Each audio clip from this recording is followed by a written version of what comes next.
क्या भारत के manufacturing super power बनने से दुनिया की दो बड़ी अर्थव्यवस्थाएं घबरा गई है?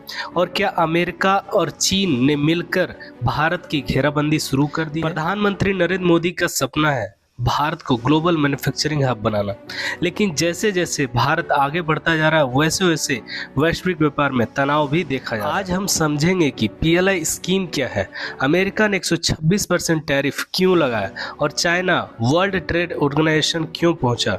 क्या सच में ये नियमों की लड़ाई है या फिर सुपर पावर ईगो की जंग? क्या है पूरा मामला, समझेंगे विस्तार। साल 2020 में भारत सरकार ने लॉन्च किया प्रोडक्शन लिंक्ड इंसेंटिव स्कीम यानी पीएलआई। इस योजना का उद्देश्य है घरेलू मैन्युफैक्चरिंग को बढ़ावा देना, आयात पर निर्भरता कम करना और भारत को ग्लोबल सप्लाई चेन में मजबूत बनाना। करीब 1.91 लाख करोड़ रुपए के बजट के साथ यह योजना 14 सेक्टर में लागू है। इलेक्ट्रॉनिक्स, फार्मा, सोलर, मेडिकल और ऑटोमोबाइल जैसे सेक्टर में यह लागू है। इससे भारत में मोबाइल निर्माण बढ़ा, सोलर डिवाइसेस बढ़ी और बड़ी कंपनियों ने निवेश किया। लेकिन यहीं से विवाद भी अमेरिका ने भारतीय सोलर पैनल पर 126% की प्रारंभिक ड्यूटी लगा दी। अमेरिका का आरोप है कि भारत अपनी कंपनियों को अनुचित सब्सिडी दे रहा है।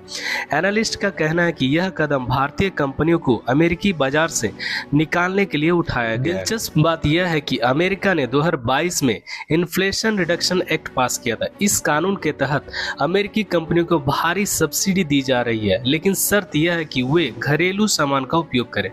मतलब अमेरिका अगर वही काम करे तो प्रोत्साहन और भारत अगर वही काम करे तो नियमों का उल्लंघन। अमेरिका के कदम से एक दिन पहले चाइना ने वर्ल्ड ट्रेड ऑर्गेनाइजेशन में भारत के खिलाफ शिकायत दर्ज कराई।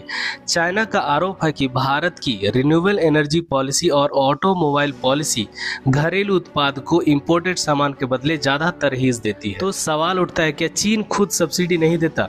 यूरोप और अमेरिका लंबे समय से चाइना पर यह आरोप लगाते रहे हैं कि वे अपने ईवी सेक्टर और सोलर सेक्टर को भारी सरकारी समर्थन देता है।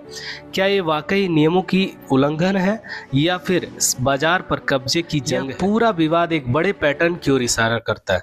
जब विकसित देश अपने उद्योगों को अरबों डॉलर देते हैं तो उसे कहा जाता है इंडस्ट्रियल पॉलिसी, लेकिन जब भारत जैसी उभरती अर्थव्यवस्था वही काम करती है तो उसे कहा जाता है ट्रेड डिस्टॉर्शन। भारत का लक्ष्य है जीडीपी में मैन्युफैक्चरिंग की हिस्सेदारी 17 से बढ़ाकर 25% करना।